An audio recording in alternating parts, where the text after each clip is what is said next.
شیخ یہ جاننا تھا اس کی تاریخ کیا ہے شیخ، مطلب یہ شروع کہاں سے ہوا استغاثہ کا جو ہے؟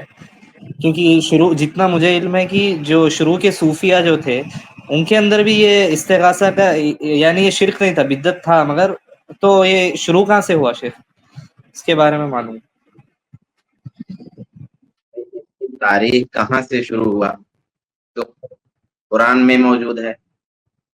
یعنی غیر اللہ کو پکارنا، ان سے مدد طلب کرنا، ان کی عبادت کرنا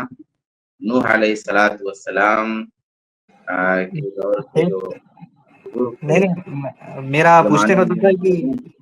جی جی یہ نام آئے ہوئے ہیں، اور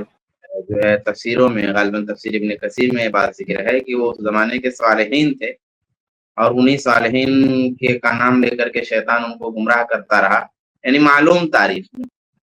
حتمی طور پہ تو یہ نہیں کہا جا سکتا نا کہ سب سے پہلے کس نے پکارا، نہ تو قرآن نے اس طرح سے بیان کیا، نہ تو حدیث نے اس طرح بیان کیا کہ سب سے پہلے کس نے استغاثہ کیا، ایسا نہیں تو بیان موجود ہے۔ تو جس کو ہم کہتے ہیں معلوم تاریخ، تو معلوم تاریخ کے طور پہ جو یغوث، یعوق، نصر وغیرہ کا جو تذکرہ ہے قرآن پاک میں، گویا یہ وہ صالحین تھے بتدریج جو جن کو بتوں کی صورت ملتی گئی، اور پھر لوگوں نے ان سے مدد طلب کیا اور ان کو بلایا اور ان کی عبادت کی، اور یہاں سے چلتی ہے یہ چیز معلوم تاریخ۔ تو یہ ہے، یعنی صوفیہ سے بجائے اور پیچھے چلے جائیں تاریخ نہیں کے شیخ، میں اعتبار آپ شاید سوال نہیں سمجھے کہ میرا پوچھنے کا مطلب یہ تھا کہ یہ اس امت میں، امت محمدیہ صلی اللہ علیہ وسلم میں یہ کہاں سے شروع ہوا، کیونکہ سلف میں بھی یہ ہمارے کو عقیدہ نہیں ملتا، تو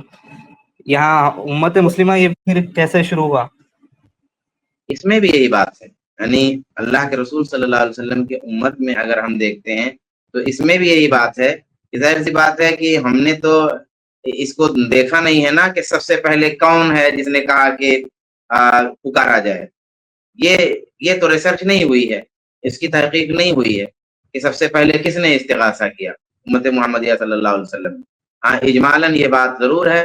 کہ جو ہے صحابہ کے زمانے میں یہ چیز نہیں تھی، تابعین کے زمانے میں یہ چیز نہیں تھی، اب دھیرے دھیرے لوگ ایسے پیدا ہوئے جنہوں نے اس طرح کی بات شروع کی، اور تصوف کا جب پورا منظرنامہ سامنے آتا ہے تو اس میں یہ چیز کثرت سے ملتی ہے، لیکن اب یہ کہ حتمی طور پہ بتا پانا کہ سب سے پہلے یہ استغاثہ کس نے کیا اور کس زمانے میں ہوا، یہ تو نہیں طے کیا جا سکتا۔ لیکن اگر طبقات کی بات کریں گے تو جو صوفیہ کے طبقات ہیں، اور خاص طور پہ جو شیعوں سے جو ان کا رشتہ ملتا ہے، وہاں سے یہ چیز شروع ہوتی ہے تشیع سے، یعنی اصل میں تصوف جو تشیع سے نکلتا ہے، تو تشیع سے اس کی تاریخ، اصل میں جو جتنی شرکیات ہیں نا وہ سب تشیع ہی سے نکلی ہوئی،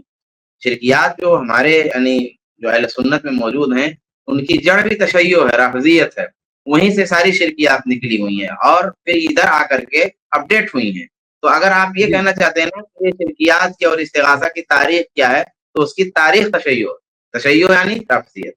یہاں سے اس کی جڑیں میں۔ بالکل صحیح، بارک اللہ فی، جزاک اللہ خیر۔ یعنی کہ انشاءاللہ سلف کے زمانے میں آپ کو کہیں نہیں ملنے والا ہے، چاہے وہ کتنی بھی کوشش کر لیں، ہاں وہاں نہیں ملنے والا ہے۔ اور نبی صلی اللہ علیہ وسلم کے زمانے میں، صحابہ اکرام کے زمانے میں کتنا بھی آؤٹ آف کانٹیکسٹ وہ لوگ جاتے ہیں، لیکن ان کو دلیل کی روشنی میں کوئی دلیل نہیں ملے گی۔